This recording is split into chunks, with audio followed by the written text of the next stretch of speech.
Welcome back to Worst Seats in the House. Michael Russo, Anthony LaPanta coming to you from a packed house at Split Rocks, where I already made $1 because of Anthony's tardiness. It was not tardy.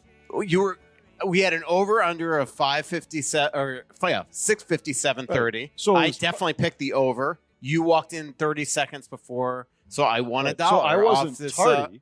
I was on time. You picked the over on a number that was set prematurely. Tell people why you almost late. Tonight was a little iffy because I missed the exit on the way up 35. Yeah, I was daydreaming listening to the Jets-Predators game, and all of a sudden I saw a sign that said Stacy 3 miles, and I said, I'm quite certain I've gone too far. But I had time to spare. At least you didn't hit the iron range. But I knew this was the easiest dollar I've ever made. I can't believe that you went the under. That was insane. Huh? Right. You should have set the over-under at 7, and the under is a guarantee. Even if I miss the exit. One day you will be late.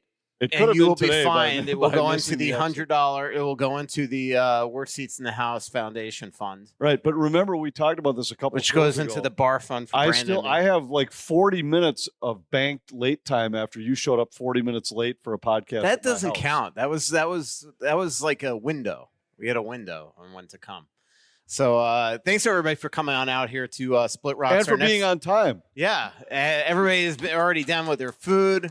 Right. We got a lot of people here for this awesome pod. March 27th, our next live show over at Elsie's. So definitely come on down to that one. That's in Northeast Minneapolis. Plenty of parking. Again, March. Did I say February originally? I was. I don't know. March 27th is our next live show. I've been all over the map the last couple days. Let's talk about the trade deadline, Anthony. Last time we did a show, it was the day that Brandon Duhaime was traded to the Colorado Avalanche. We got to watch him against the Wild the next night. I thought of all the 4 newbies in the Colorado lineup that night, he was by far the most noticeable. He was part of a 4-for-4 penalty kill, was working his butt off. And then the next day, while we were in Denver, Connor Dura traded to the where was he traded to? The Toronto Maple Leafs for a 4th-round pick in 2026, and Pat Maroon traded to the Bruins for a 6th-round pick. It's exactly what we talked about on the last pod. It's Bogosian was going to be. I mean, frankly, if you've listened to every pod here the last year, these are the guys that we've talked about. So really nothing at all shocking about anything that happened on trade deadline day. Yeah, I think the biggest surprise, I wouldn't even call it a surprise, but if you go back to the beginning of the season, I wouldn't have thought a Dewar trade was imminent. But they got something for these guys, and the reality is these guys are nice players, but this was their ceiling. They're going to be 4th-line players in the NHL. And not talking about Maroon, talking about Dewar and Duhaime. They got draft picks for them. Why not take a shot at something else? And the reality is the difference between those two guys and the pieces that replace them, whether it be Lettieri and Lucchini or Shaw or Beckman, it just isn't that big of a difference. So to pick up a draft pick for those guys, they're good kids. The guys liked them. They were well liked inside the room. But what they brought on the ice is far from irreplaceable. So I think they were good deals, even though it's a couple of years down the road. Why not take a shot at a 3rd, 4th, 5th-round picks and see if you happen to hit something? And you can use them, obviously, to flip in a couple of years as well. So you could use a bunch of extra picks. And to me, the most important thing it does, as we talked about on last week's show, is it opens up some roster spots next year for them to either get external changes into this room by going out and signing some free agents, or giving a Khusnutdinov, a Liam Ogren, maybe a Urov if he comes over. And that, again, is not done yet. I swear to you, I know what's been reported out there. He has not signed that extension. The Wild are still talking to his camp about maybe trying to bring him over here. But you got, obviously, Beckman and Walker in the pipeline. You got Khusnutdinov, Ogren, Urov, and as you will see this summer at development camp and into training camp next year, Riley Height's going to get a heck of an opportunity to at least spend the majority of training camp here, and then maybe even get that little, depending on how he looks, that 9-game look next year. Again, depending on what they do in free agency and roster spots and things like that. But it's very clear, as we've talked about, I mean, they're sort of rolling it back. Bill Guerin talked to us at his press conference in Denver at the team hotel that, he really does look at this team as one where, sometimes injuries, I know that fans sometimes look at it as an excuse, but it's also an explanation This team, right from the very beginning of the season, when they lost Jared Spurgeon, they've been chasing it all year long with significant injury after significant injury, coming at the most, at the worst times. I mean, you cannot lose 7 guys in your lineup anytime, let alone going into home and homes, Anthony, against Winnipeg and Dallas. Well, absolutely not. And I've heard some people sometimes will say like, well, yeah, but it means they didn't have depth. Nobody has that much depth. Especially when you have 14-7 under the cap. Right. But they were, and those nights, or a couple of those nights, they were fielding a $34 million roster. That's absurd. You can't win in the NHL. Nobody could win in the NHL during that stretch. And the unfortunate thing is, it's the 1-7-1 stretch in December and January that has got this team fighting uphill, because if you eliminate that, their points percentage is the same as, in fact, it's better than most of the playoff teams in the Western Conference. And that even includes the start under Evason when they were 5-10-4. It's just that one stretch where they were crippled by injury that has them fighting uphill. And the Nashville and Anaheim losses before the break didn't help. They didn't help, but everybody has those. Yeah. And the Wild had a couple of them under Evason at the start of the year, and you also have a couple games that you win that you shouldn't win, and everybody has those. Right. Well, I'm just saying, third period leads at home, you got to close that out. You do, but everybody blows a couple third period leads at home. They're just more magnified because they had no margin for error because of the 9-game stretch. And perfect example was last night. Did you, when you got home, watch that Vegas-Seattle game? Yeah. Oh, my God. So Wild are this close to being 4 points out of a playoff spot coming into today's and you games. Know what? Did you notice it was Adam Larson? The guy who was so brutal when the Wild played Seattle that it prompted a post-game text from Michael to me saying, just out of curiosity, how bad did you think Adam Larson was tonight? Did you see his play on the game-tying goal by Marchessault? I said 15 seconds to go in the game. I don't know. Like, if you had to put a puck anywhere on the ice, I would not put it into the right circle where Marchessault is standing. And he just banged it home, sent the game into overtime, and naturally Jack Eichel won it in overtime, and Bjorkstrand was going freaking crazy on the ice. And so absolutely, like, it went from like – it would have been, so right now, depending on who you look at, it's like 14% to 20% the Wild having a chance to make a playoff spot. It would have gone up 5% just based on Vegas coming down and Wild going up based on that loss, and just brutal. This is a big. The one thing when you look at the schedule right now, I think the Wild have 2 games still against the Kings. They have 2 games still against Vegas, and they have 1 against St. Louis on the road. Did St. Louis come here too? I can't even remember. No, they got 2 with St. Louis left. Yeah, okay. So, but the Vegas games, those are going to be massive. But man, just couldn't have worked out any worse for the Wild last night. No, 17 seconds from being up 4 points, and at this being point, really, all you can do is keep playing the way the Wild are playing. They're 11-4-2 since the break. That's one of the best records in the NHL. Just keep playing at that pace. And if all of the other teams, we showed this last night in the broadcast, if all the other teams keep playing at the same pace they're going, the Wild would have to go like 12-4-1 to catch one of them, 13-4 to catch another. But if any one of those teams hits any kind of a hiccup where instead of going at the pace they're going, they go 8-8 or something like that, which isn't out of the realm of possibility. I mean, Nashville right now is on a great run, 10-0-2 in their last 12. Prior to that run, 12 games. Prior to that 12-game run, they had as many losses as wins this season. They were 27-25-2. I mean, this is a 500 club that caught fire for 12 games. That could end tomorrow. Maybe they keep it rolling and they keep playing at this pace, but they're also just as capable of going 6-6.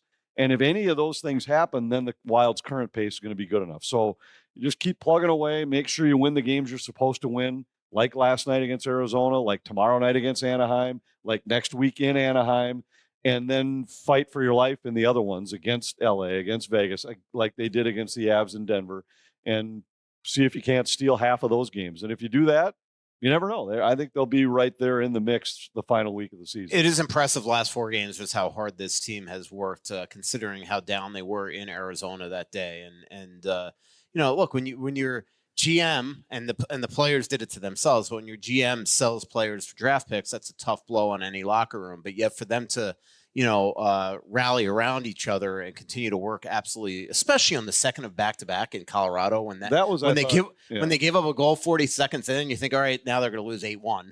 And then they wound up. And they were shorthanded about a minute later. It looked like it was on the way to 6-0. Yep.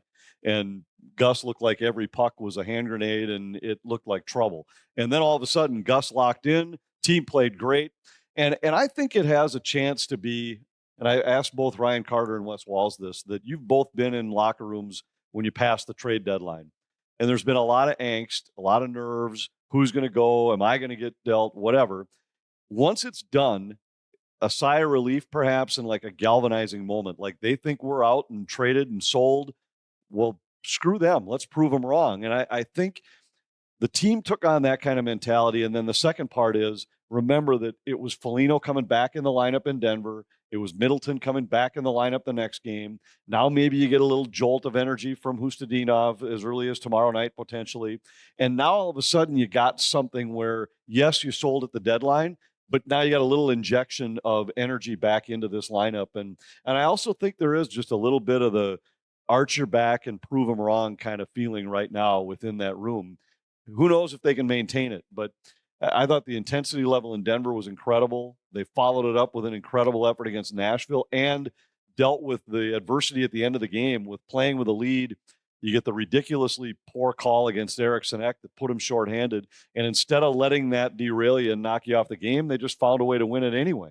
And then I thought maybe the tougher game was Arizona. How are you going to come back and emotionally be ready after those two games that were playoff intensity, buildings were electric, and now you got the Coyotes coming to town who have won like 3 times in 2 months and playing a lineup of guys that you've never heard of. And yet I thought they came out and played with that same kind of intensity right from the start. Yeah. And now they got to hope that they're continue to be healthy. I mean, Foligno is 100%, not 100%. And obviously Eriksson Ek is going to miss, as I reported, at least a few games. Although, what concerns you is I was told that Foligno was going to miss a few games. He missed a dozen. So, the Wild are never exactly the most forthcoming when it comes to injuries, but it does sound like that Eriksson Ek dodged a bullet. And then we've got to assume that Khusnutdinov is going to be the guy that's going to be putting in to make his NHL debut. We'll see that tomorrow, or unless it's going to be Beckman back in. And then they just switch things around and put center. It's going to be interesting to me where they put Khusnutdinov in the lineup, because John Hynes, after last night's game, was extremely complimentary of the second line with Rossi, Zuccarello, and Hartman. So assuming he doesn't want to switch that up, I mean, could we see Khusnutdinov center to the top line? I mean, God forbid it's Goudreau or JoJo. Yeah, I don't know why you wouldn't throw him in there, because actually I thought the Foligno, Goudreau, Johansson line was fine in their role last night. But I'm with you. I don't want to see one of those guys up on the top line. But I don't know that. I mean, the other option would be to throw Hartman between those guys. But then you're breaking up. Game has been going good, but you've been desperately looking for secondary scoring. Why not just throw? I don't know. We'll have to see. I would throw Khusnutdinov there. I'm usually not a proponent of that. I just think that right now it's taken, a long time to get Hartman playing at this level. Why mess with it? Right. And also he's playing right wing. Why throw him back at center? Like, I just think, let's see if that. It's always something you could go to in the game. If all of a sudden Khusnutdinov looks like he's in over his head, make the quick adjustment and throw Hartman. And it was really fascinating. I mean, what are the chances that yesterday morning at the morning skate they just had Khusnutdinov going in and out of rotations with Eriksson Ek? That was just so Kaprizov could tell him where to go. Yeah, I know.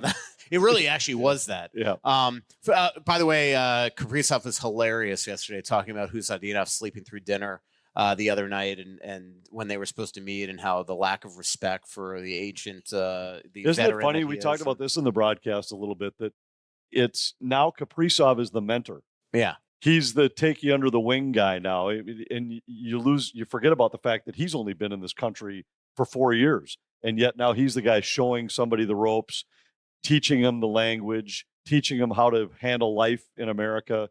It's kind of funny at this young age, young part of his life, that he's now the guy that is the guy who's the escort. Yeah. The next, it's not weird. Wild commercial needs to be like some sort of fun thing with Khusnutdinov and Kaprizov, and then just like a window with Zuccarello looking like inside.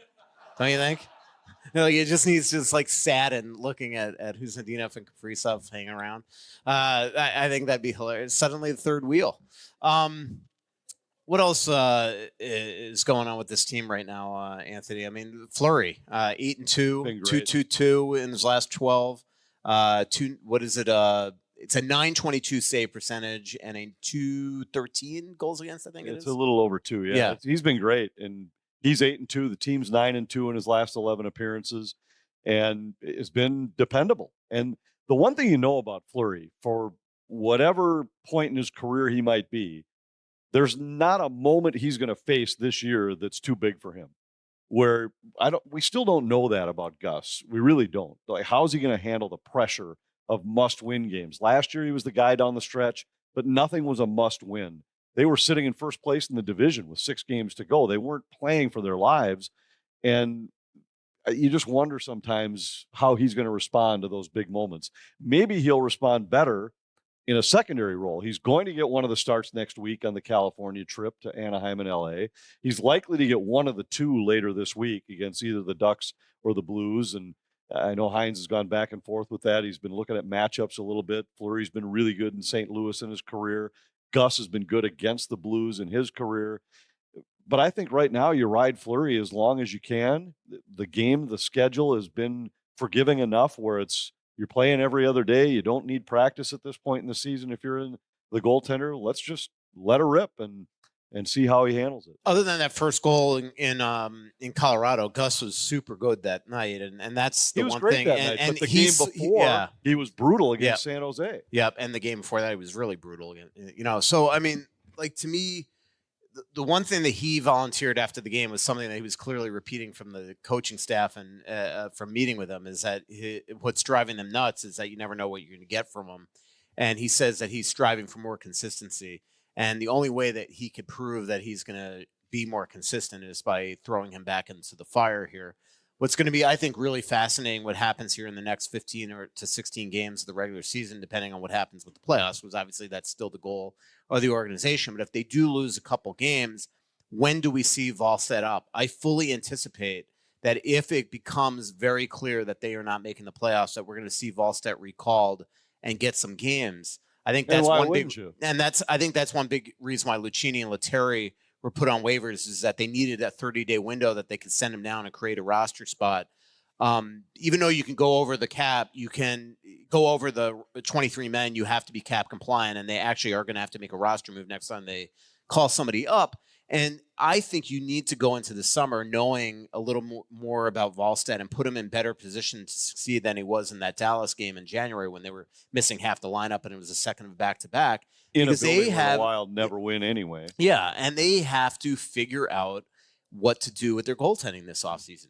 Do you come back next year with a Fleury-Wallstedt tandem and consider trading Gustafsson this summer? I think that's a possibility, but you got to know about Wallstedt. Yeah. The other option is, do you let him bake a little more in Iowa, come back with a Flower and Gustafsson tandem, and then maybe even consider making a trade next season around the trade deadline, and then you bring Wallstedt up? Or the other thing, obviously, is Fleury retires and you have Wallstedt and Gustafsson duo next year. So there's 3 options.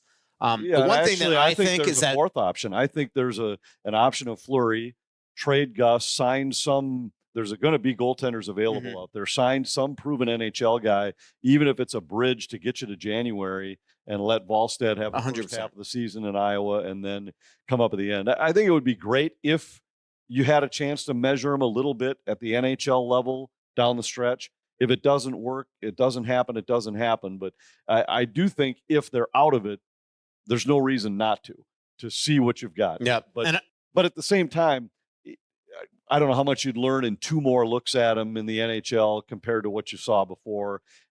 I don't know that it's a deal breaker if you don't see that.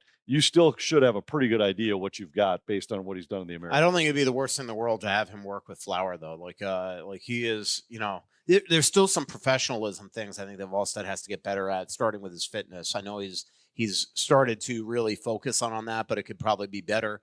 The one thing I'll say about Fleury is I am now on the opposite camp as I was at the beginning of the year. I don't think he's retiring after this year if he knows that Bill Guerin would want to bring him back. I don't think he would go keep his career going to go sign anywhere. I think it's got to be a really special circumstance here. Anthony loves his social media. No, it's Be Real. It's amazing how many times it pops up during our show. Yeah. So anyway, Margo will want to see how big the crowd is. She'll be impressed. Did you show her? Well, it'll show up on here. Okay. So anyway, oh wow, Boy, you were really good with the TikToks and stuff, or whatever that is. Be real. Be real. So like I talked to Flower after the it wasn't Arizona Nashville game, and obviously that was an exciting game. Which, by the way, we have to talk about the whole Pole goalie situation because that was fascinating. I wish you were calling that game. I wish I would have been too, because I've had so many people ask me, "Did you know the rule?" And I absolutely knew. Yeah, the rule. like I live tweeted it, like when it was going on. And I turned to the guy next to me at the time. I said, "I saw Fleury inching toward the bench."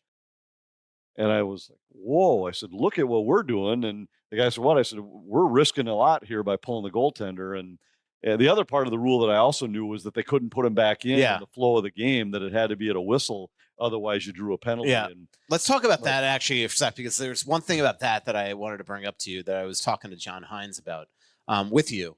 That I think I found a little loophole well, let's talk about that in a second. But on the Fleury thing, so after that game, I wanted to do something in my insider because I asked Bill Guerin, I'm like, can you really envision this guy retiring now? And he's like, it's pretty good, right? Like, in other words, he intimated, no, I don't see him retiring. So I asked him an update, and he said that there's some days this season where he's like, I'm done. And then there's some days like tonight where it's just like, I can't imagine not battling like this. And, and then he's like, and how much I would miss it and blah, blah, blah. And then he looked off in the distance of the locker room. He goes, but I'm going to stick with my track and decide after the season. So I think that if Bill Guerin came to him, offered him a 1-year deal at 3 or something, I think he would be back here in a minute. And I don't think that's a bad thing right now because, just the type of year that he's having, the way he's embraced being here, the way his teammates have embraced him. Gear up for an incredible 2024 with Aquarius Home Services. Elevate your water quality with Connecticut, the ultimate water treatment system. Experience purified water with zero payment until 2025. Bid farewell to spotty dishes and rust stains and hello to softer hair and skin. Plus, marvel at the minimal salt usage. Act fast because this offer ends at the end of the month. And that's not all. It's also the perfect time to upgrade your HVAC system. Dive into comfort with a new high-efficiency heating and cooling system and pay nothing until next year. Act now. Financing offers are subject to credit approval. Trust Aquarius to keep you cozy and delighted all year long. Aquarius believes in earning the right to be recommended. They're just a click away at AquariusHomeservices.com. And don't forget to mention Russo sent you. Hey everyone, Attorney Jerry Bosch here with Bosch Law Firm and WorkCompExperts.com. For almost 30 years, we've represented Minnesotans just like you all over the great state of Minnesota to guarantee they've been treated fairly and with respect when they've suffered a work-related injury. A work injury can change your life in an instant. You need someone on your side who can help you focus on getting back on your feet and getting paid while you do. You may be entitled to medical benefits, wage loss benefits, job placement, retraining, and payment for permanent disability. To make sure you are being paid all the work comp benefits you're entitled to, please call the attorneys at Bosch Law Firm. The call is always free, and there's never a fee unless we recover benefits on your behalf. Call 651-333-8300, Bosch Law Firm, or visit us at WorkCompExperts.com. Don't wait. Save smarter with a 5.10% annual percentage yield 13-month certificate from Royal Credit Union. Royal's 5.10% 13-month certificate has no minimum opening balance and a locked-in rate for a guaranteed return on your investment. Open a 5.10% 13-month certificate at any Royal office or online at rcu.org/certificate510. Early withdrawal penalties could reduce earnings and principal. APY accurate as of 3/1/24. Insured by NCUA. All right, let's talk about that play the other night. So right now, as we mentioned, the Wild are on pace for like 85 or 86 points. Vegas and Nashville on pace for like 96 or 97. They can max the rest of the year, get like 101. It basically tells you the Wild can only lose 4 or 5 points the rest of the year. 1 point isn't good enough now. That's why guys like Brock Faber and those guys were so devastated when they lost that point in Denver a couple games before the Nashville game. So out of the blue, none of us expected it, especially that early in the season. They pulled the goalie. Again, if you pull the goalie in overtime and the other without a delayed penalty and the other team scores, you will lose the point that you banked in the standings. What was fascinating that I didn't even think of is just the forethought that went into this. First of all, they talked about it for the first time on the flight home from Denver the game before. Coincidentally, the next game goes into overtime.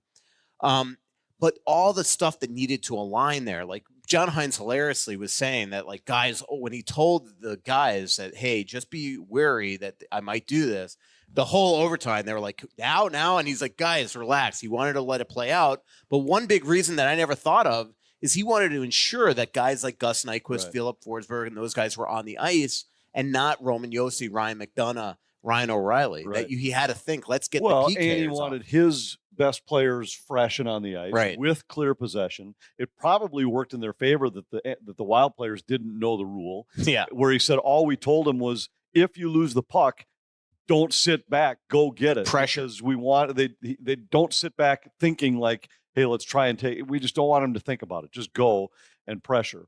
Now, the only thing that, and the other thing that, and I asked John this a little bit later after, away from the rest of the group, because the numbers still say it's a bad decision to make. Right. They really do, because even if you get to the end of overtime and you're a 40-60 proposition in a shootout, if you think that Nashville's better in shootouts than you are, to risk losing the 1 point, there's no guarantee you're going to score 4 on 3. But what I liked about it is it goes back to what we were talking about earlier with the galvanizing of this team. Is I think it just continues the feeling they're trying to foster, which is, let's let her rip and go after it. We got nothing to lose. And you mentioned Fleury saying he wants to stay. I don't think that's any small part of it. It's like, hey, he says he wants to stay. Look at what we got, guys, here. We lost a few guys. They're replaceable parts. We're getting healthy. Let's frickin' go and see if we can't shock the world. And so I think seeing the coach be willing to roll the dice and take a gamble like that just feeds more into that, where it's more guys that are like, hey, we're not worried about the risk anymore. We got nothing to lose. Let's go. And so I think for that reason, it was kind of cool to see. I don't think we're going to see it again unless it's some bizarre sequence of events late in the year. I just don't think it just, the analytics tell you it wouldn't be a wise decision to make, but it worked in this case. What was interesting is the whole that, he wanted him to pressure because obviously Fleury can't come back on the fly.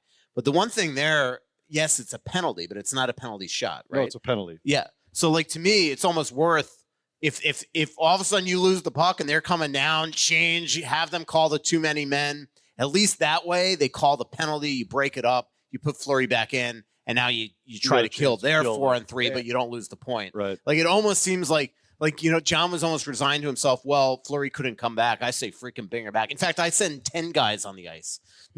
Have them all go out there. But the first thing that, in fact, so I was driving home from the rink that day, and when I usually on the way home, we'll call Margot and we'll talk about the game a little bit. And she asked me about the rule. And the first thing I said was what you just brought up, is that I'm fascinated by the forethought that goes into it, because this isn't something that you just, hey guys, let's pull the goalie. There's been planning, there's been thought for it. I always think about I've coached a lot in my life, at the high school level in my life, and everything that we ever think about, the contingencies we think about for what if we're in this spot at the end of a game, what would we do? Everything from letting a team score when they have the ball inside the 5. It's none of it is made up at the spur of the moment. You've thought about all this stuff. So right away, that was what I wanted to know, is when did you guys come up with this plan? When did you think that it might be something you'd use? And when they talked about it coming home from Denver, it was kind of what I was just guessing, is that they were like, hey guys, if we're in these spots and we've got the puck late in an overtime, why not? Let's take a shot, see if we can't win it 4 on 3. Trust our best guys. We've got 4 pretty special players right now that if the puck's in their possession, 4 on 3, I like their chances to make a play and make something happen rather than going into a 50-50 shootout thing. And I love how they were all on the same page, because like Kaprizov knew exactly what to do coming up the ice. The other thing, if you look at the replay, Matt Boldy, who's the young guy on the whole sequence, he's directing traffic for Kaprizov to, like, Kaprizov was going to give him the puck, and he told him, no, go back to Zuki. And then they had a little catch, and then all of a sudden Zuki made the play. And then Boldy, who we all know has a bullet, but does have a propensity for missing the net. And in the previous overtime, sometimes is stray. Yeah, and I mean, the previous overtime, he missed the net and it lost him the game, if you remember. Yep. He absolutely just dead on perfect bullseye for the winning goal. That was one of the most exciting wins that I've ever covered at that building. And I've covered the Gabrick 5-goal game. I covered the big comeback against Chicago. Unfortunately, missed the 10-7 game against Vancouver and the Rangers comeback. But well, you were driving to Winnipeg. Yeah, that was a fun drive. Right. Well, and the other part about this is that we're watching Kaprizov start to take games over again, which early in the season we kept commenting on. We just haven't seen those shifts, the shifts where he just has the puck. Nobody can take it from him. He's controlling the game. So I looked it up last night, and we got a graphic we're going to use tomorrow night that through right before that trip where we went to Pittsburgh and Boston, right before the holidays, when Kaprizov then ended up scoring overtime winners a couple times in a row right before the break. At that point, he was 71st in the league in scoring. And since that time, he's 5th. Yeah. This is just a guy he's back on top of his game. I don't know what was wrong early in the season. He looked like he was still banged up. He was flubbing pucks. It just looked something was off. And remember the day we went to Sweden, he went and got an MRI and they found out that he was fine. Yeah. I almost feel like he just needed that reassurance. But this was a couple weeks after that, because he did his first 5 or 6 games under Hynes. You're 100%. He was still the same. He was still a little bit off, and but then it was just would have been December 18, 19. I think was that Pittsburgh Boston trip, and from that point to now, there are very few in the NHL. He's got more goals than anybody in the league since like mid-January. That includes Austin Matthews, who seems like he's scoring 2 goals a night, and yet Kaprizov's got more than him over the stretch. It's been fun to watch, to see the young stars of this team step up right now with the season on the line and play big in big games. I don't think you were at the Khusnutdinov press conference on Monday, I think it was, but man, what a beauty this kid is. So I was down there listening to him. He's got some personality. Yeah, I could not believe how much he was trying to talk in English, his jokes in English, calling Kaprizov a free taxi, and the fact that he slept through dinner with Kaprizov and all that stuff. They had Ilya on the phone as sort of a safety net, and Ilya answered some questions for him, but he was trying to answer questions in English, which I can't even imagine this is like 2 days into being in the United States. And him trying to speak English. I can't imagine if I was going to Russia my first day as a hockey player and being able to try to speak Russian as an American. You would even try to speak Italian on our No, of course not. Well, I listened to you. That was plenty. It was I can help you out. Very annoying. I won't be able to help you in Portugal. Yeah. Please don't try to learn Portuguese. No, I haven't even. I'm not. I gave up. So, but yeah, a lot of personality. This guy.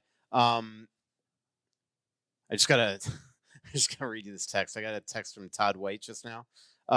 So I did the puck doku. Welcome today. to Real Time with Michael Russo.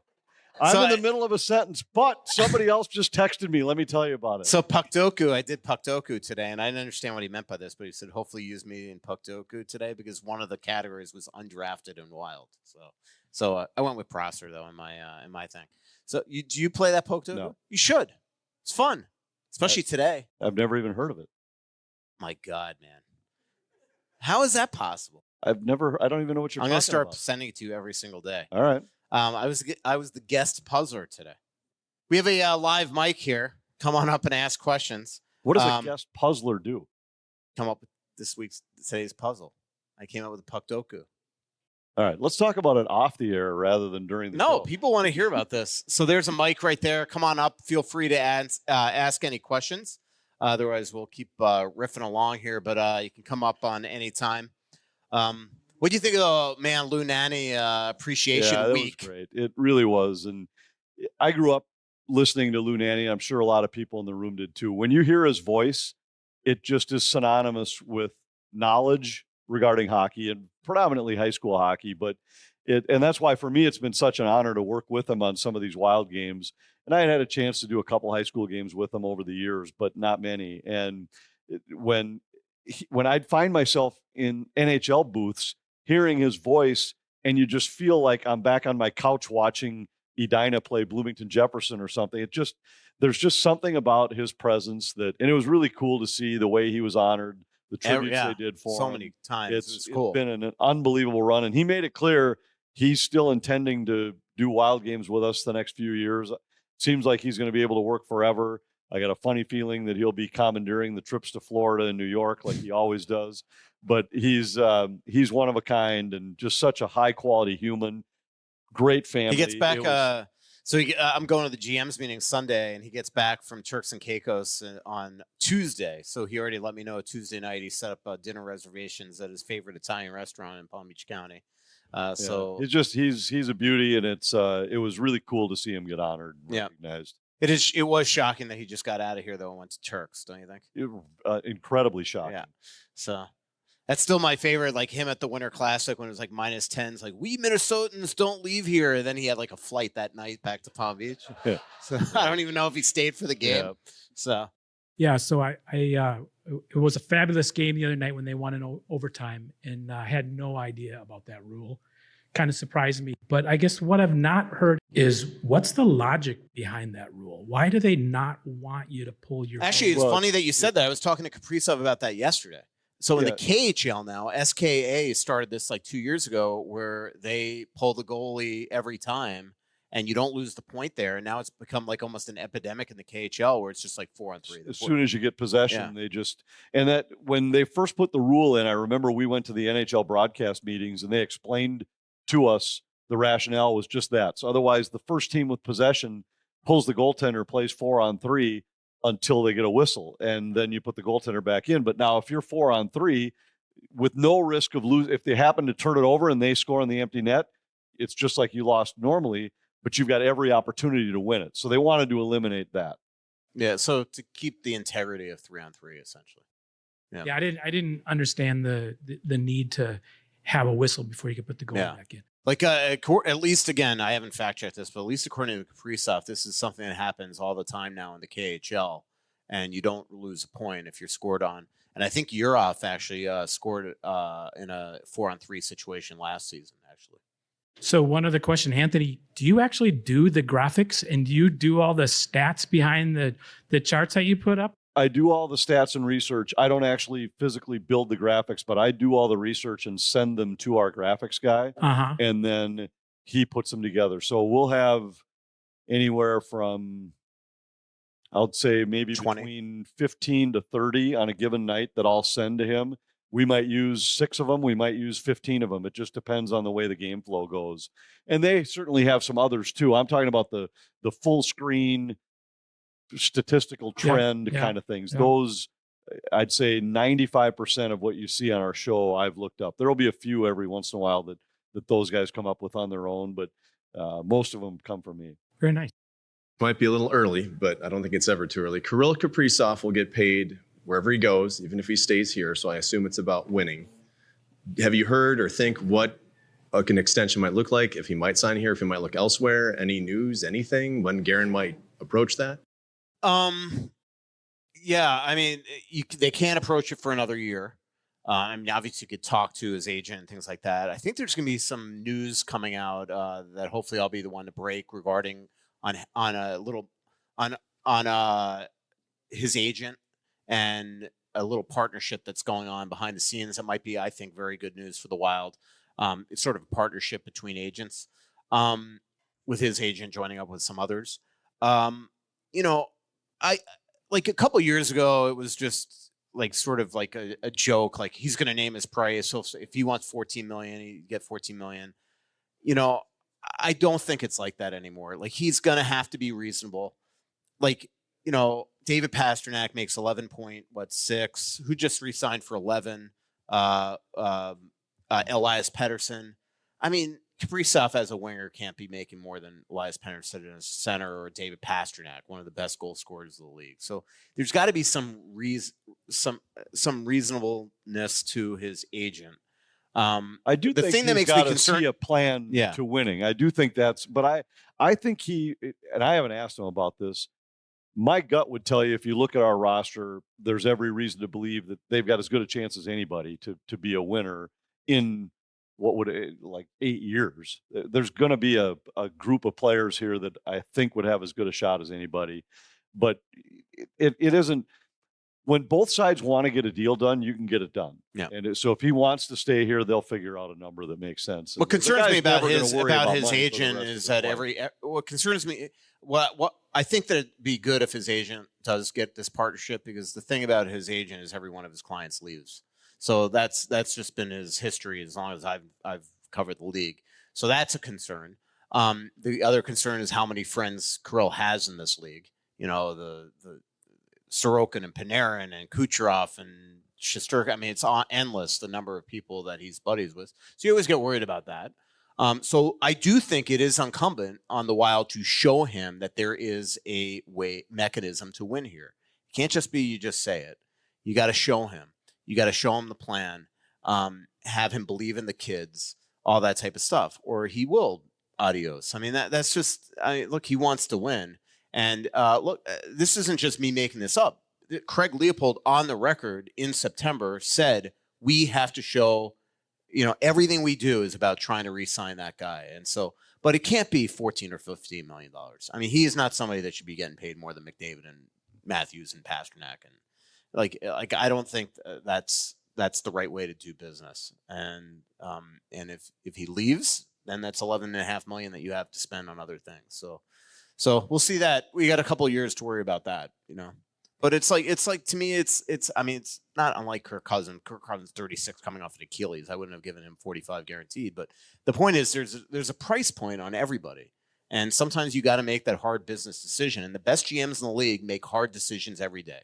I know you like to make fun of the fact that Vegas cheats and all this stuff. The reality is that they make hard decisions every day. It's within the confines of the CBA that's legal. And they go make moves the other day, and you know what? It might cost them Marchessault this year. Marchessault just won them a cup, Conn Smythe winner, and he might be gone because of all these moves they make. But they make those hard decisions. Julian Breezewald calls up Ryan McDonough and says, "You know what? You got two choices: waive your no move, or I'm sending you to Columbus." I mean, that's sometimes the way it works as a GM. So you got to make difficult decisions sometimes, and if you got to walk away from Kirill because it's just not getting done, you got to But we'll worry about that in a couple of years. I don't think any of us should worry about it now. We have a lot more things to worry about with this franchise than to worry about Kirill leaving in 2 years. And but don't think that's not on their mind. It for sure is. And it should be. It's on the fans' mind. Yep. And they are going to change the rule to make sure that Vegas can't pull the shenanigans they're pulling. It's not cheating. Yeah. But there's a reason why they've traded every draft pick they've made, because they continue to exceed the salary cap because they throw guys on this LTIR. Yeah. And if that loophole goes away, now their roster's got major upheaval, and they don't have the stockpile of prospects that most teams have, because they've already traded away all these first-round picks that they've made. Yeah, I the only thing I'll say to that, like last year, they were not over the cap at any point in that playoff. Now Tampa was absolute shenanigans. I mean, Kucherov was skating for weeks, and then they knew they were in the playoffs. And then after they won the cup, flaunting it over the league's face, wearing T-shirts that said $18 million over the cap. It was a bunch of crap. And that's the type of stuff that they should. Yeah, be the only pissed thing about. with Vegas is they made the deal for Eichel last year, knowing that the only way the deal works is if when he came off LTIR, somebody else went on. Yeah. And there were other teams that couldn't make the trade because they couldn't afford Eichel, not in what they were giving up for him, but underneath the cap. And Vegas just knew, well, we'll just put somebody else on LTIR and make it work. They, like this year in particular, they are not a guarantee to make the playoffs. Nope. I'm sure they would love Mark Stone in their lineup. It just happened that he freaking lacerated his spleen. And the league does police this stuff. Like, I'm doing the only reason why I'm, a little up to speed on this is I talked to Kelly McCrimmon, their GM today, and I talked to the league today, and I'm talked to a couple other GMs today. And I'm doing a story on this for tomorrow morning. And then the other thing is, like, this will be a topic at the GM's meetings this upcoming week. But remember, this isn't something you could vote on. No, this is but has the to be last time collectively it was at the bargained. GM's meeting, I was shocked that it wasn't a bigger issue. Yeah. After the reason why thing, is because GMs really have no genuine. They're not upset because they know that if they need to use it's a lever. That's what I'm saying is that it was after Tampa won. I talked to Billy about it, and I said, I can't believe there weren't more GMs that were upset about this. He said, no, nobody really cared. Yeah, Billy said that again today to me about Vegas. Like, I have no problem. And I just think it's an easy fix. Just say you have to be cap compliant when the playoffs start. Or you know what? If you're not ready for game 82, sorry, you're not playing the first 4 games of the playoffs. Something like that. There needs to be some sort of thing. I do think the league is going to have to come up with some way to some sort of playoff cap. I mean, they've got to. But, sometimes there are loopholes in CBAs. God knows there is in the Donkey Hockey League that you take advantage of on a nightly basis. Oh, they're all closed up. But yet the Vegas Golden Knights are cheating. But whatever LaPanta does in the singularly bargained agreement that you wrote one night while having a little too much vino. Sound like it's their shenanigans. As well as I do, that no team stays more cap compliant than mine in that league, because I'm not willing to make the sellout trades that others are. All right, good point. Yeah. So it's funny you bring that up, because Minnesota did follow the rules and they got punished for it. Always. Yeah. Every time the Wild follow the rules, they get screwed. My question is torts and the need for a pool reporter for refs. Mm-hmm. Because there's no explanation why he got ejected. And the fact that Hockey Night in Canada was laughing on air, and Elliot Friedman in a podcast said he got a text to told him to knock it off, that they were laughing on air because Torts wouldn't leave the bench. I didn't hear that, but I tweeted that night he was in a lot of trouble. I don't know if I didn't hear the context of what you're saying Elliot said, but I mean, I've talked to Elliot a couple times and he hasn't brought that up. The only thing I could think is that maybe they were just letting him know, like, hey, you're laughing about it, but Torts is in trouble. It's on his podcast. He talks about it on his I'll podcast. listen to it. But I assume the person that texted him was probably the same person that texted me that night that said this guy's in a lot of trouble. And that's probably what the connotation was of what, because the league can't control what they're laughing at, but the league could say, hey, you guys are joking around, but Torts in a lot of trouble. And he should be in a lot of trouble, because there needs to be a precedent set, because there was no, what was Wes McCauley going to do? Get a cop next? Like, if Torts genuinely refused to leave the bench, that would be a major problem. So there needed to be a precedent to set for the next coach that decides not to leave the bench. What I think happened in that situation, what I'm told from people in the league, is that that Torts was essentially, after some of those bad calls, and there were some were bad, was essentially abusing the rookie ref of that game.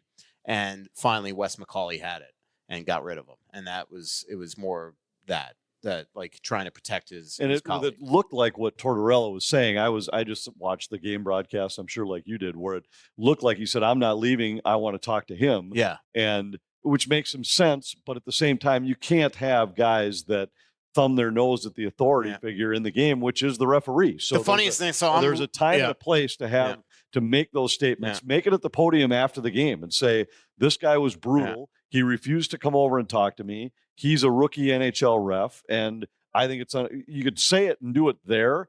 You can't do it from the bench. Yeah.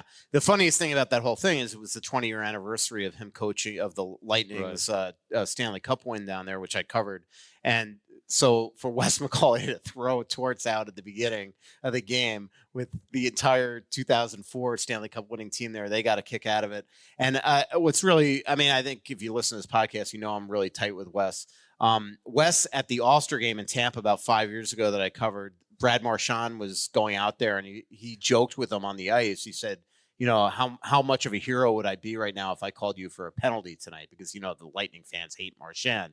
And I just thought it reminded me of that whole thing, same building. And it was like Wes deep down knew, it was like, how great would this look if I kicked John Tortorella out of his 20-year anniversary game? It was just typical. So I don't know. He's the best ref in the league right now. Yeah, and back to your pool reporter thing. He knew thing. There was an issue and had to be addressed. And back to your pool reporter thing, I think they absolutely should talk to the media. Every other league pretty much has that some sort of mechanism. The NHL does not. Now, the NHL allows, people like me that have good relationships to at least go to Stephen Walcom after a game, ask questions, go to ask questions in the Situation Room, people in the Department of Player Safety. But the refs should talk. They should be accountable. And right now, I think officiating in the league is atrocious. Anthony and I were talking about this the other night with one particular referee that we think is garbage.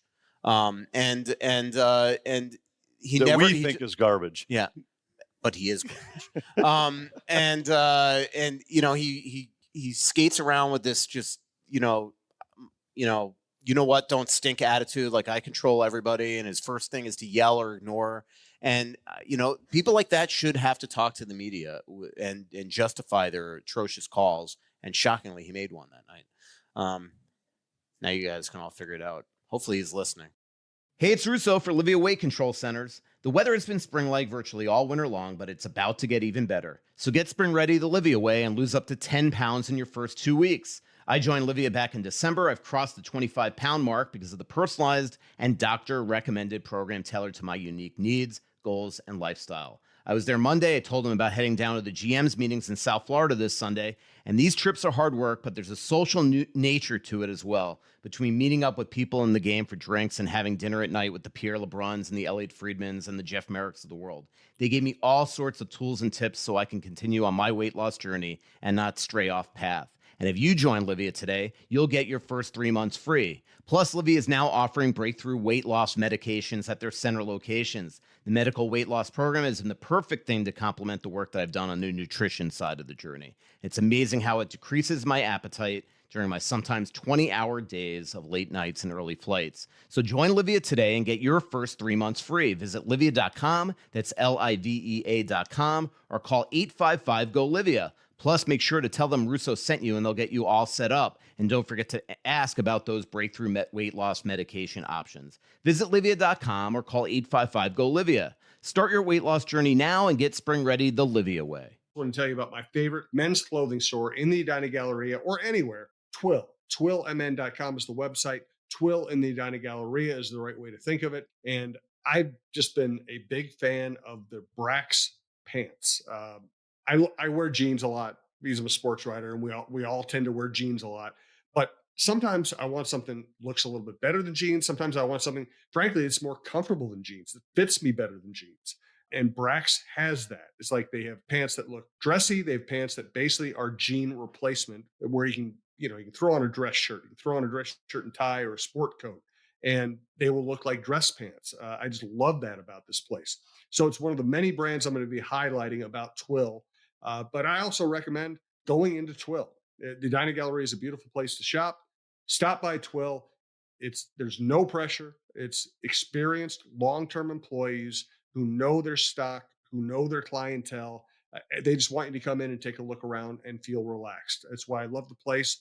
Scott Dayton's in there. Tell him we sent you. Scott's a great guy. He'll want to talk sports with you. Scott Dayton's Twill in the Edina Galleria. I got two questions for you guys. Number one, we saw Nashville the other night be highly aggressive in their killing of the power play. Why aren't more teams aggressive like that? It seemed on the broadcast, you guys even mentioned about how the Wild need to, be crisp and fast in their passes. Why aren't more teams aggressive in killing of a power play? Well, there's a couple philosophies, and one is to be really aggressive and force the other team to make 3 good passes in a row. The risk for it is if they do, you're out of position. So some teams, the Wild tried to be a more aggressive penalty kill. It worked.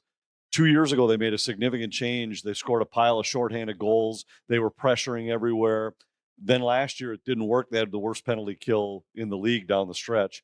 And early this year, it didn't work. So they reverted back to a more passive. Remember the game approach against Ottawa in Sweden when they just stood there? They stood still because they had gone away from the pressure, because the pressure also requires everybody to really be working in unison. If this guy pressures, this guy has to be here, this guy has to be here. And if any one of them is off, an easy seam pass is the result, and you get a tap-in goal. So the penalty kills are all designed where they give something away. Right now, the way the Wild are designed, they give away the play with the guy coming out of the corner.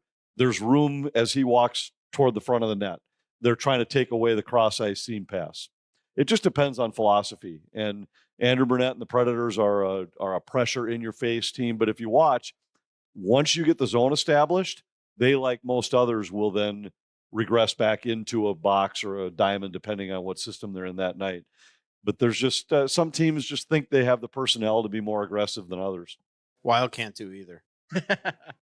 You know what? I mean, in all seriousness, what drives me crazy is lately, like the Nashville bad call.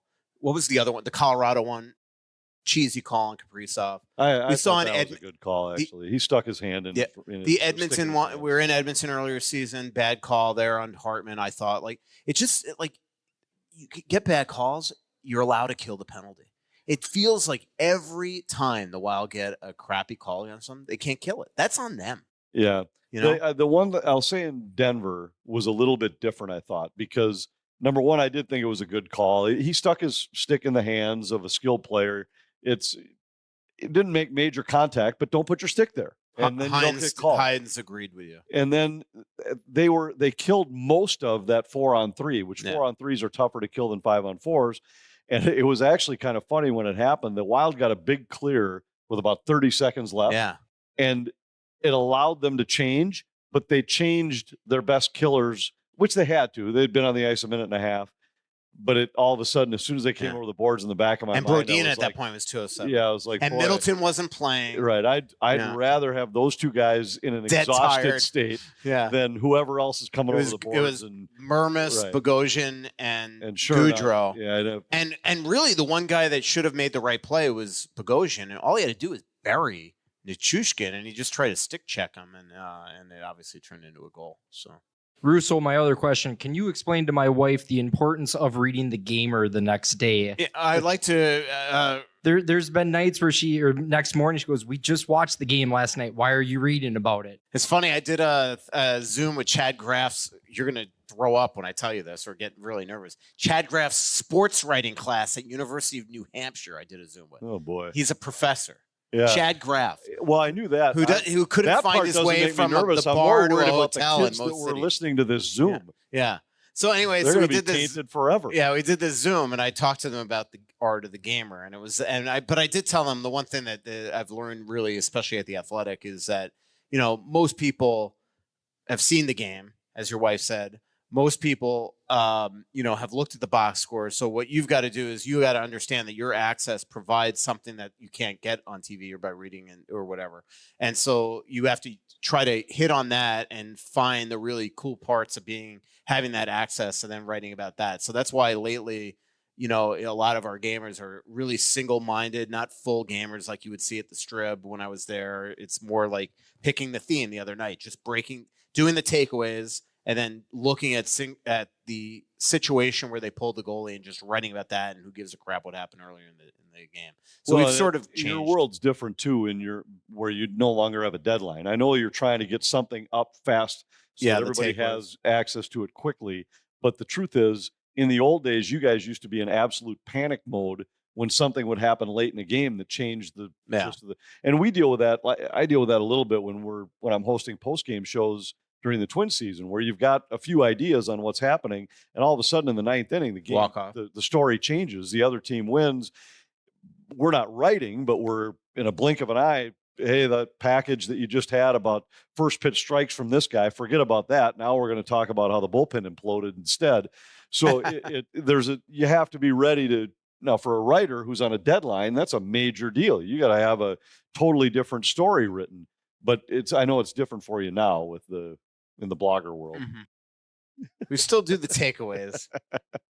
Question? Hi. I'm surprised how nervous you can get up here.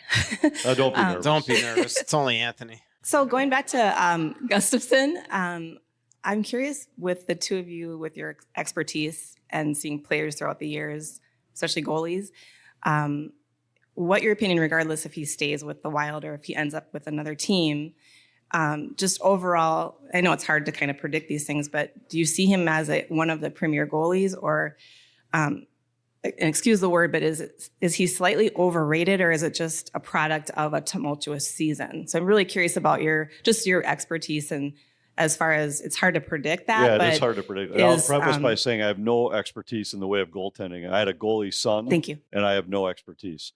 But I think it's still yet to be determined what Gus is. I think he had a really good run for a couple months at the end of last season in as much as you can have in the NHL, a low pressure situation. He wasn't asked to carry the team. The team was playing fine. They were in a playoff spot. Even though he was playing more often than the other guy, he wasn't playing every night. He's a physically gifted goaltender that I think still has to prove that he's capable of being a number one in the NHL. And that's the mental grind as much as the physical grind of every single night being on top of your game. I don't think he's shown that yet. But I've talked to the goaltending coaches around the league, a couple of them, and they've said physically this guy is really gifted. He's a big, strong athlete with great reflexes. They seem convinced that he can be a really good goaltender. Yeah, I think that's the risk that you go into this offseason if you really are considering trading him. Like, I think you only do it if it's totally worth, like, the asset back that you get for him is absolutely worth it because of his age, and because last year we did see him play at a very consistent level. I think it buys you a little more time with Volstad. So I would only do it if I know that I am getting just a no-brainer return, because of the risk that you're bringing up. Is this year everybody has a bad year, you know? I mean, and with goaltenders, a lot of times it's unpredictable when they all of a sudden figure it out. There are a lot of really good goaltenders around the league right now that their first stop or second, even first two stops were not good ones. And I mean, the guy who ended up hoisting the cup last year was the 5th goaltender in Arizona. He was the 3rd goaltender in San Jose. He started the year as the 5th goaltender in Vegas, and then he wound up being the starter in the Stanley Cup playoffs. Darcy Kemper, couldn't get it done here. Then he goes and I still don't think he's an elite goaltender by any stretch. But he did win a cup. Right. There are not a lot of goalies that have won a cup. Connor Hellebuck has not. Thatcher Demko has not. It's just it is an interesting position though. How many guys? Like even look at Jacob Markstrom, who right now is looked at as one of the hot commodities on the trade market for goaltenders. His first couple of stops, he was still trying to figure it out. Now all of a sudden he's considered one of the elite. Sometimes it takes those guys a couple of years. Yep. Question. Yeah. So what is the deal with Vladislav Firstov exactly? It seemed like it was kind of a foregone conclusion that he did not want to come and play for the Wild. Didn't want to play for Iowa, and now suddenly he's possibly coming back to play? Yeah, I think that's in the works to go play for Iowa for the rest of the season. I think that's a good sign that they've got a prospect back in the pipeline, because what that tells me is that they're going to probably try to bring him into camp next year. I could guarantee you that Bill Guerin's promised him nothing. But look, if he played his college hockey in the United States. That's why I thought it was so bizarre to me that he bailed in the first place. And if you want to be an NHL player, which I would think that playing in the United States for 3-4 years, you would say, hey, this is pretty cool playing on the Rangers. That'd be your aspiration, not just go play in the KHL. So clearly something's happened where Mark Andler, his agent, or the Wild have gotten to him and said, look, just come back. And so they tried to get it done last summer. It didn't happen. I don't know if you remember, I was reporting that they were waiting for word, and then he wound up staying. Right. Now I'm told by sources outside the team that the Wild are bringing him back and that they're in the process of getting him. You can't really get him a work visa right now.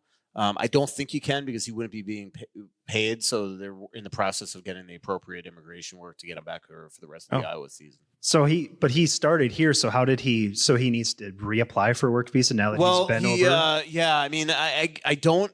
Basically, I think it was essentially. I shouldn't talk out of turn, but the way I understand it is that it's no longer an active type of work visa. Gotcha. They can't just hop back over here, and so they loaned him there. And so it's just like any loan. It's like next year, if Khusnutdinov doesn't make the Wild, he has a European out where they could loan him over there. And so technically he's on loan. He's still Wild property, and it looks like they're bringing him back. So that adds a prospect to the pipeline that had a pretty decent year in the KHL, 22 years old. So we'll see. I know they weren't happy with him at the very beginning when he left. That's for sure. So this is a good sign. All right. Thank you. Yep. Any other questions, or should we wrap up the show? Come on up.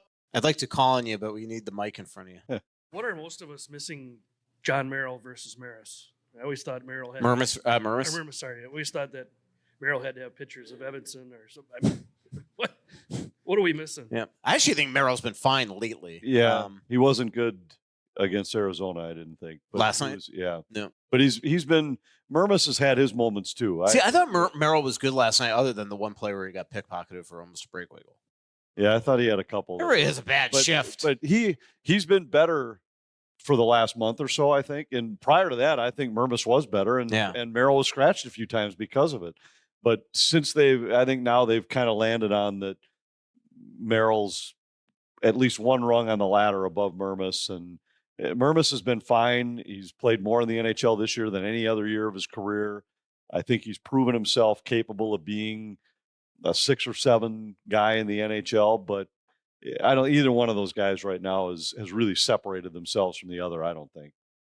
Yeah. Who do you think have the best trade deadline? I'm excited to see Jake Gensel in Carolina. Yeah, I think it was a great move for Carolina. For years, they've been one of the best possession teams in the league with good goaltending, good defense, and have lacked a sniper. They tried to get it last year with Pacioretty. He wound up being hurt and it didn't work. Now they try it with Gensel and Kuznetsov. Let's see. The Kuznetsov thing I think is still maybe a little bit riskier than the other move, but adding Gensel, why not? I loved what Vegas did because they gave up nothing. I mean, they added Hannafin, they added Hurdle, and took not one player off of their active roster to do it. I like Dallas's moves. I think they were already one of the teams to beat in the West. Colorado, I think that's a big risk to change as much of their lineup as they changed. We'll see how that plays out. And I think they wanted Flower. I think that's the only reason why they didn't get a backup goalie. I think he was the guy they were eyeballing, and they couldn't get him. Middlestat, we'll see if he can become the player that he looks like he's growing into. I like the Duham. What I like about them, because I'm doing a big story on Colorado for next week. I chatted with Rantanen the other day, and Bednar and Chris McFarland, their GM, and is that they really looked at their 2022 Stanley Cup champion and the moves that they made at the deadline, adding guys periphery around the lineup. And I think that Jared Bednar really likes to have a third and fourth line. They can play even minutes. So they loaded up back there by getting guys like Duham and Trennan. But then clearly Ryan Johansson wasn't working. So now you get Middlestat with Term. You give up Bowen Byram, but you get him with Term. So now you hope he continues to grow. And then obviously Sean Walker. I think they were probably looking at Tanev. They were clearly looking at Elias Lindholm. So I don't know. It's going to be really – there was a big arms race in the East last year, and everybody was out within like a week or two. Yep. And Florida, who made no trade deadline changes, went to the Stanley Cup final. Vegas last year, all they did was add Barbashev. Turned out to be an unbelievable trade and signing, and he helped win them a cup. And now we have this arms race in the West where everybody's just going crazy, and we'll see. And there's a bunch of the four teams are going to be out in 2 weeks. Right, and there's going to be two really good 2-3 series. Yep. In the Western Conference. Yep, where they just don't make it. So, well, thanks to everybody for coming on out. I actually shocked at how many people came out here to Split Rock. So thanks, always humbling for Anthony and myself. Anthony would have shown up, a little sooner if he had known, I think. I wouldn't have missed the exit. Yeah, exactly. March 27th is our next live show at Elsie's, so please come on out to that show as well. Thanks for joining us on the Aquarius Home Service studio on location. Thanks to our sponsors, which is all the Tuttle's restaurant, Tuttle's, Elsie's, and Split Rocks, Grainbelt, Aquarius Home Services, your local authorized dealer for Connecticut water treatments, Bosch Law Firm, Olivia Weight Control Centers, Royal Credit Union, and Twill in the Edina Galleria. Thanks, everybody, for coming on out. So much coming out, there's nothing going in. I know that you feel like you're never gonna win. Oh, but the world won't forgive a winner. One day you will be late, and you will be fined. It will go into the $100. It will go into the Worst Seats in the House Foundation Fund, which goes into the bar fund for Brandon and me.